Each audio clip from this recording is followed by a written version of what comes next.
Okay, so here we are. Here is my devil model. Now I have him bound, and I have all of my skin weights blocked out.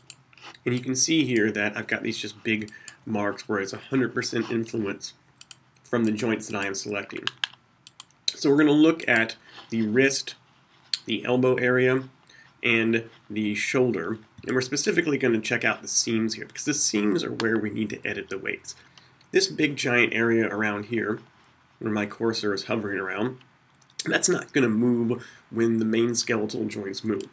Right? This is going to be one hard solid block. What I really want to look at is the areas in between two skeletal joints. Let's say the elbow and the shoulder is the classic area where we need to have an influence from both the parent here, which is the shoulder, and the child, which is the elbow. So what I want to do is, first of all, I'm not going to see the changes in the deformation unless I actually rotate the joint. So I'm going to select my joint here, my elbow joint, and I'm going to rotate it, making sure I rotate it only along the natural plane of rotation of that joint. There's no reason to do weird things like this because the joint is never going to rotate that way. I only want to use the natural limits of rotation and the natural plane of rotation of the creature or character that I'm working on. And we always want to use the natural limits of rotation. I'm never going to rotate the elbow backwards because this character is a biped character and his elbow is a hinge joint which starts here and ends about, let's say, here. Now of course that deformation is not going to look appropriate simply because I haven't worked on tweaking my skin weights yet.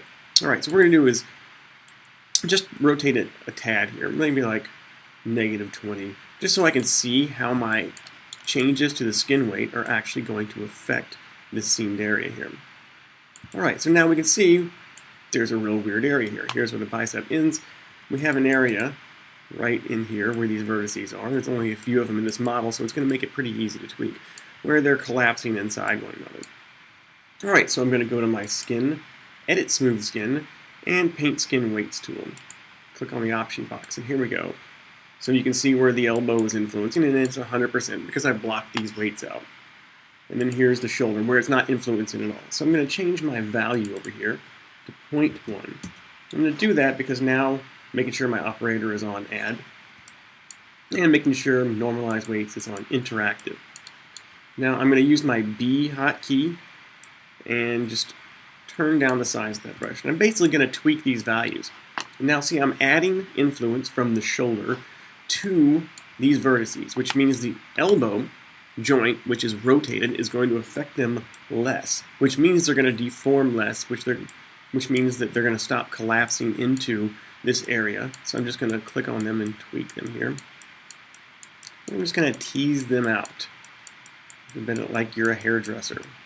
Just kind of tweezing them. And you see them moving. And what's happening is they're getting less deformed by the elbow because I'm increasing the value of deformation, the skin weight, to the shoulder. And as I increase it to the shoulder, because of the effect of normalization, it's got to be decreased from the elbow, and the amount of deformation on this is going to decrease. And now I can select my elbow, and now it's looking a lot better, right? It's not collapsing into itself. We're getting this kind of weird D-volume shape, this kind of wet noodle thing here, this bizarre thing going on. We can tweak that. We can keep working on this. Now we're never going to get this 100%. I'm just going to just add one tad little bit of value into this area here. We don't want to get this kind of bizarre Popeye look. But it's going to be hard with this few vertices to really get us a clean deformation. We're looking for the best we can do with the amount of vertices we have, which is not a lot. And there are other better ways to tweak the deformation once we're done with this basic setup of the skin weights and tweaking inside this area. So I'm just going to select my elbow joint and let's check out our rotation. At this point I'm saying, you know what, I don't like this little Popeye arm here. It's kind of getting a little bit too tweaked, so I'm going to go and reverse some of this by selecting the elbow, and maybe I'm going to just And that may be a little bit too much. I mean, I need to turn my value down to 0.05. It's a very small value, but in this case, it makes a very big difference. And I'm actually going to add a little bit of the elbow just to the bottom head of that bicep. And the reason I do that is because it'll reduce this kind of divot that I'm seeing here. And it's a very, very small amount.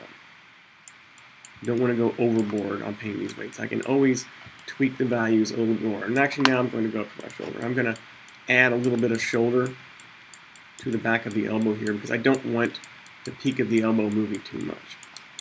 Okay, so now that is how we go into where we block these weights out and edit our values in the seams. The seams are the part where we're really going to have to paint those skin weights. And especially when we have these kind of more extreme range of motion, and the elbow does definitely move this far inward. We can go in and say, you know what, I might want to tweak these values just a little bit more to keep that weird point from happening. Keeping in mind this is a pretty low-res character, so I can only go so far with my skin weights. But I might just tweak these a little bit. And I'm going to throw in a little rounding effect here by tweaking these, and I'm adding some of the shoulder to these vertices just so we can get more of a strong, straight line from the elbow into the wrist here with that little bit of curve. Okay, so now in order to get this back into the original position that the joints were in when it was bound, I select my joint, and any joint in the skeleton will do, and I go to Skin, go to Bind Pose, and it will automatically go to the original pose that the skeleton was in when I created the bind.